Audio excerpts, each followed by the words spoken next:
I guess so. Wanting to go over this FRQ too. This is from 2014, number one. It's a good question. It's got a lot of interesting stuff on it that you need to know in order to do well.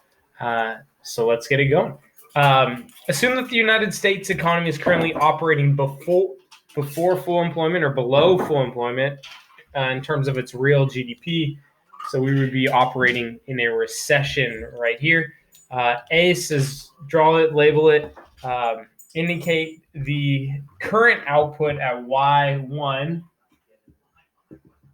and PL1 respectively, with YF as full employment. That Y represents output. That is the term for output. So we're in a recessionary gap. B, the United States government increases government spending on goods and services by 1 billion, 100 billion, which is financed by borrowing. How will the increase in government spending affect each of the following? Well, spending is going to shift AD or AS. AD, government spending will cause AD to increase, to shift to the right, in which case real GDP is increasing as well. If real GDP is increasing, unemployment is decreasing. So BI, cyclical unemployment, is decreasing. So cyclical, this is BI, cyclical unemployment is decreasing. What about the natural rate? The NRU stays the same. It's unchanged.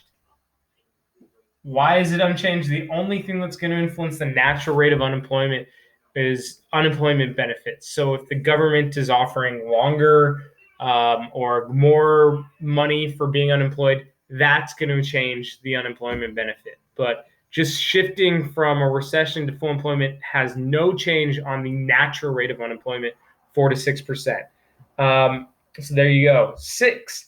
If the marginal compensity or MPC is 0.75, calculate the maximum possible change in real GDP, that 100 government spending. So the equation for that is total change. That's what we want to find. Total change equals the initial change, or the initial amount of spending. So the initial change times, in this case, it's the spending multiplier. Spending multiplier. Now, remember the spending multiplier, the equation to find that is 1 over the MPS.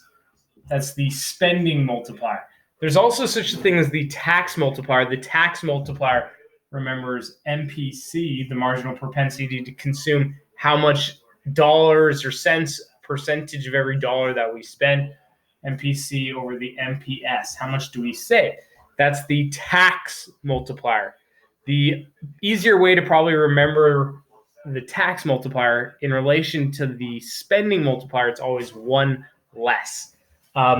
So 100 times 1 over, if our MPC is 0.75, our MPS is 0.25, 1 over 0.25. How many quarters in a dollar? 4. So the total change is $400 billion. And that's positive because AD is increasing, right? If AD were to decrease, it would be decreasing by that 400 or increasing by a negative 400, but you would have to be specific. All right, so that was C. I believe the answer is 400 billion. D, using a correctly labeled graph of the loanable funds, and I've got that already here, show the effect of that 100 billion increase in government spending on real interest rate.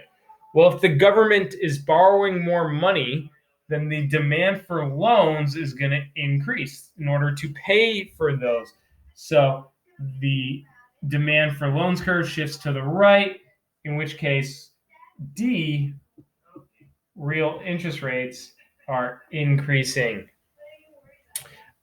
E, based on real interest rate in part D, what is the effect on the long run economic growth rate? Well, real interest rates refers to whether or not banks are getting a real return, a positive return on the loans that they issue. If the value is positive, banks are winning. And if banks are winning, then customers are losing. So if real interest rate, remember the formula, real interest rate equals nominal interest rate being what the bank charges its customers minus inflation. Well, if real interest rates are increasing, it's because nominal interest rates are getting bigger. If nominal interest rates are getting bigger, then loans are becoming more expensive for customers. Well, if nominal interest rates are increasing, our business is going to be more or less likely to take out loans. Well, the loans are becoming more expensive, so businesses are less likely to take out loans. If businesses are less likely to take out loans, well, they're not going to be as likely to spend money on new equipment and machinery, capital goods. So if they're buying less capital goods, then the economic growth rate is decreasing because they're not going to be as likely to pay and take out loans for those products. So, growth rate, economic growth is decreasing. And it does have you explain, and you're going to have to explain that because loans are being more expensive, businesses are less likely to take out those loans. F. Now assume that instead of financing the $100 billion in government spending by borrowing, the United States government increases taxes $100 billion. So again, government spending increases $100 billion. At the same time, consumer taxes are increasing $100 billion. Well, consumer taxes, you should be thinking AD, Sig X, consumers. If consumer taxes are increasing, does that increase or decrease GDP? Well, consumer taxes increasing, taxes, that's going to decrease GDP. Well, if both is 100, does it just become negative? There's no effect. AD shifts 100 billion because of government spending here, but it decreases. Well, no. Remember back to the spending and tax multiplier. Taxes have less of an effect. The spending multiplier is 1 greater than the tax multiplier. So equal amounts of government spending with equal amount of taxes, the government spending is going to have a bigger impact. So the question asks, with the equal increase in government spending taxes, will real GDP increase, decrease, or remain the same? Well, it's going to increase, right? So if I were to show you that, remember the initial change in government spending 100 times the multiplier 4 gives us a positive increase, AD shifting up 400 bill. Well, taxes, so 100, it's negative though, right? Times the tax multiplier, if I were to do the equation, it would be 0.75 over 0.25, or just one less, 3, negative 300. I add 400 to negative 300 together. Still gives me a positive value. My answer is that GDP is increasing by 100. Why? Because spending has a greater effect, or the tax multiplier is less. Something of that nature should get it for you. I imagine you're going to see something like that on your AP test. So if you're struggling, go back and make sure you get it. But yes, I believe that that is a really likely question you're likely to see. All the best to you. Hope this makes sense.